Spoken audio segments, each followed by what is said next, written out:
And based on my experience, here are some lessons learned, the 10 lessons learned.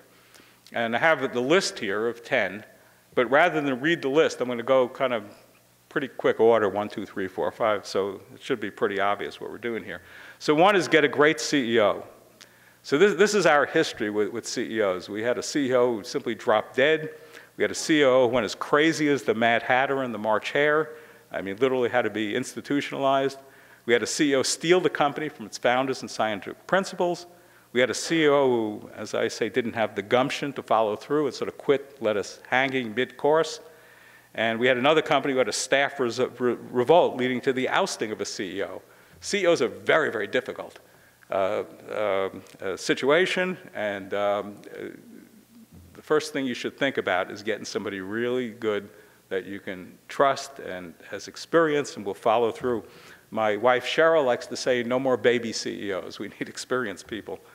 What are the characteristics of a great CEO? Well, a leader, and I wonder if leadership can be learned. Some people say it can, other people say it's born into you. We need a risk taker. They've got to understand business and markets, good communicator, got to be tireless, persistent, optimistic, passionate, have an eye for spotting talent that they're bringing to the company, good people managerial skills, charismatic, and maybe should have good hair too. So CEO hair is important. So number 2 is to identify a real opportunity. In our case, it wasn't specialty chemical companies, it wasn't beer, it was hydrogen storage. I think we found our real opportunity there. And so an important, again, lesson is the best idea is not always the best opportunity. And there are many lists of very, very good technological ideas. Why did Betamax fail and VHS took over? Betamax failed because it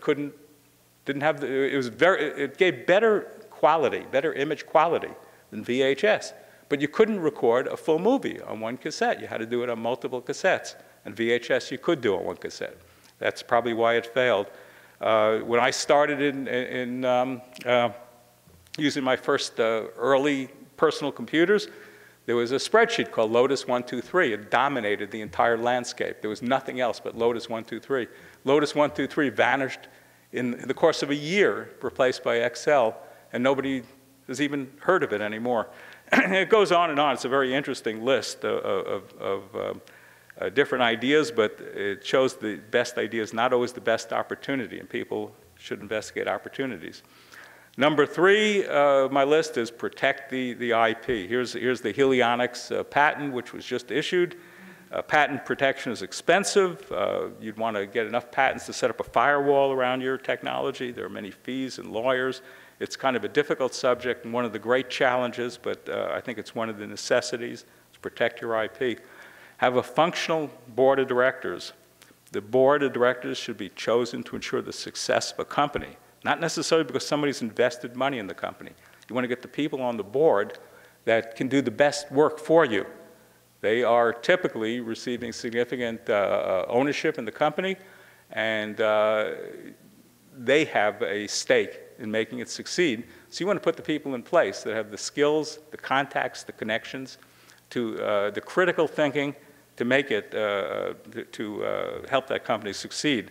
And so my experience with many boards, as we often find very significant infighting, I like to think sometimes we have dummy corporations, but anyway. Okay, number 5, partner with large corporations, major players. I think this is a pretty good idea. Often when you do this, there'll be little or no dilution of your stock base in the company, of your equity. You can tap into a huge existing infrastructure. You get their marketing expertise. You get established markets. I think there's a real advantage to partnering with major players. Develop a crisp and compelling presentation. I've seen actually some of my own CEOs give what I thought were horrible presentations, bad slides you couldn't read, poorly organized talks. I think you got to really think Steve Jobs if you really want to understand how to communicate very well. And so we teach these elevator speeches, and what you want to do is be able to, in 1 minute, riding in an elevator, tell somebody a story and have them say to you, wow, that's great, tell me more. That's your goal. Number 7 is don't involve your students until they graduate. I think students need the freedom to publish and to develop their careers. Industry projects often compromise that freedom to publish. So, and the other part of this is full disclosure to students. Entrepreneurship is hard work. Professors are hard work. I sometimes feel I work 12-hour days, 7 days a week. And scientists in large companies get this nice deal. You work 8-hour days, 5-day weeks. An entrepreneur in a startup might work 12-hour days and 7-day weeks. I think it's a lot like being a professor. You got to work very hard. But a professor entrepreneur, we have to work 26-hour days and 8-day weeks. They're a little hard to get. But lesson 9, cash is king. That keeps on hitting home, particularly as companies get low on cash. The vultures descend on that company because they see a bargain there. And we've heard, actually in our program in technology commercialization classes, we have a number of entrepreneurs that have come in and given really sorry stories about people who have devoted their lives to developing companies and got back essentially nothing after years. And yet the companies are thriving enterprises, so have the cash available. There's this sort of idea of burn rate. You're going to be spending money. You have to have enough money to get to this break-even point, maybe at 30 months or something. And then finally you'll get the profit, and it might take 6 or 7 or 8 years before you finally pay back all your debts and really start making a profit. But someplace at a point you got to start bringing in income. A company has to bring in income. And there's this other thing called OOC, out of cash. And if you look at your sort of relative bargaining power, which is the y-axis, versus the time, your relatively bargaining power, if you were, so the x-axis is months, time in months till out of cash. If you are out of cash now, you have almost no bargaining power for your company. If you have 12-month lead time, you have very good bargaining power, and that's a very important lesson that I have learned. More cash is preferred to less cash. Cash sooner is preferred to cash later.